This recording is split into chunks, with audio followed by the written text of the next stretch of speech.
KTM's premise for the 390 adventure was to broaden your horizons.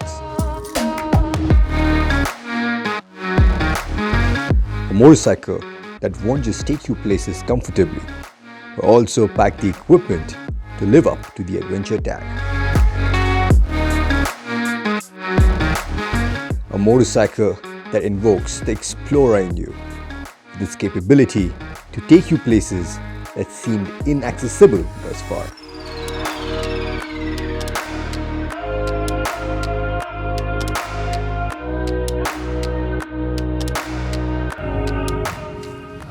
And I think that's what I'm coming to love so much on the 390 adventure.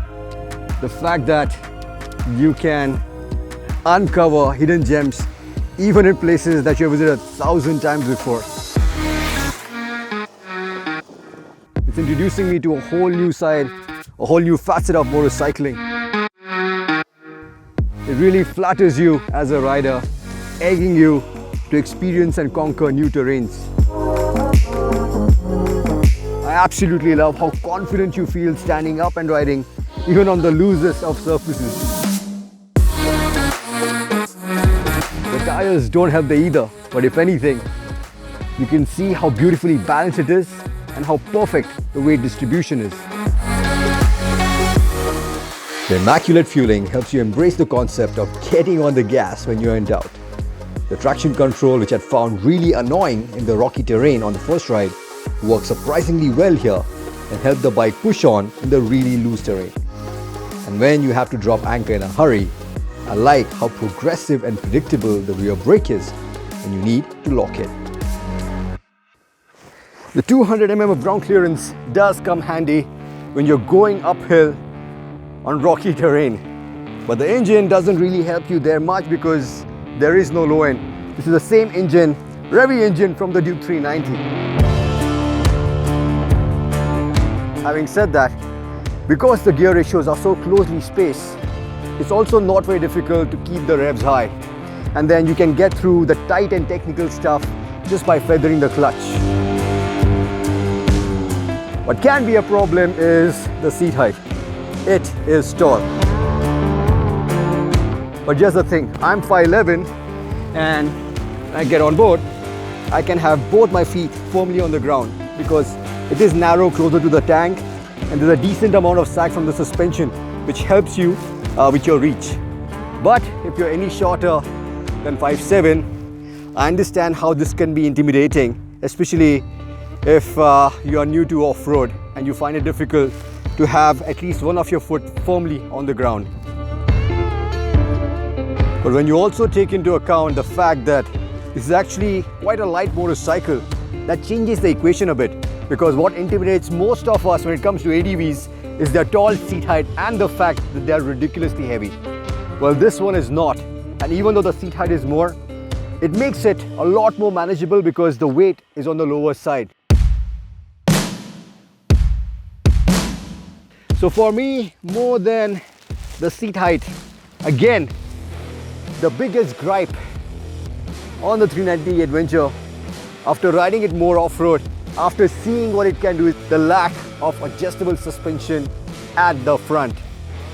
More so after finding out that there's a good chance that when this bike is sold in Europe, it will actually come with adjustable front suspension. And that I feel is a big miss, especially when it's losing out to the quick shifter. Quick shifter, in my books, is not the smoothest, slickest, and the most consistent system that I've experienced. When it works great, but it doesn't work all the time when you really want it the most. And in many ways, that's the only real flaw also when the 390 Adventure hits the road.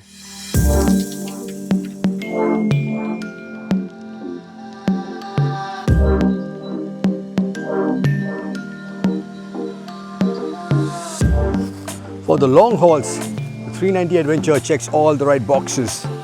The revised ergonomics work really good. They're a lot more upright and relaxed. There's a lot of room for you to move around. The seats, yeah, they can do with a little more padding, but they are flat enough and comfortable enough to accommodate a pillion and also to haul your luggage, especially with the grab rails.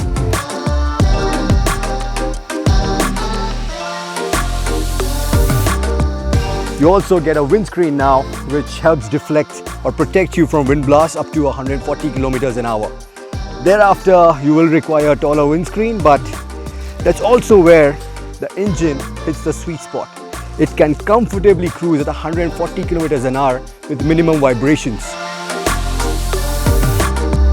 Also, irrespective of whether the quick shifter works or not, you don't really have to worry because the transmission is super slick. It's an absolute delight to work with.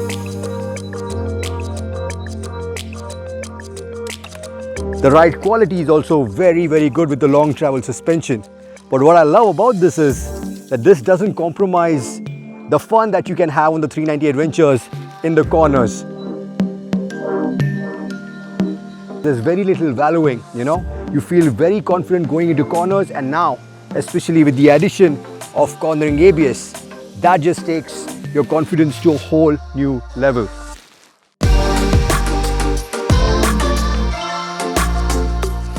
But the biggest improvement in my books is down to what they have done to improve the heat management. That has always been the Achilles heel on the Duke 390. It used to heat up a lot. No longer the case with the 390 Adventure, especially with the twin fan setup and the curved radiator. That has gone a long way in not only ensuring that the heat management is better, not once during the entire time of this shoot, while shooting this review, whether we were riding off-road, we were stuck in traffic, or on the highway, did the temperature go above the midpoint, which is fantastic.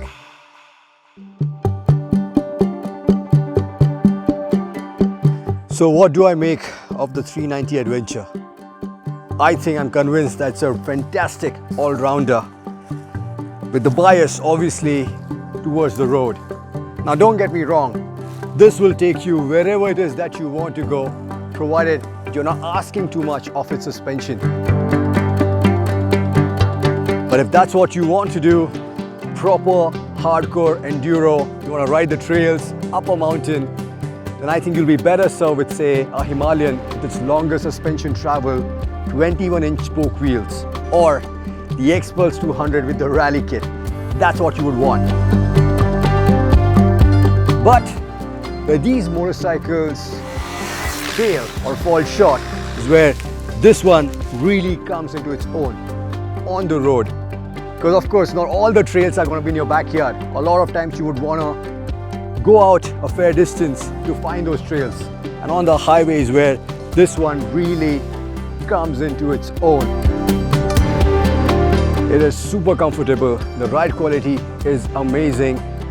You have a nice commanding position. You have wind protection. You have very good riding dynamics to still have a lot of fun in the corners. And not to mention the fact that you get cornering ABS and traction control, which no other bike in this segment offers. So yeah, if you ask me, this more than justifies the price tag that it commands and is easily among the best small capacity adventure motorcycles that we have always aspired.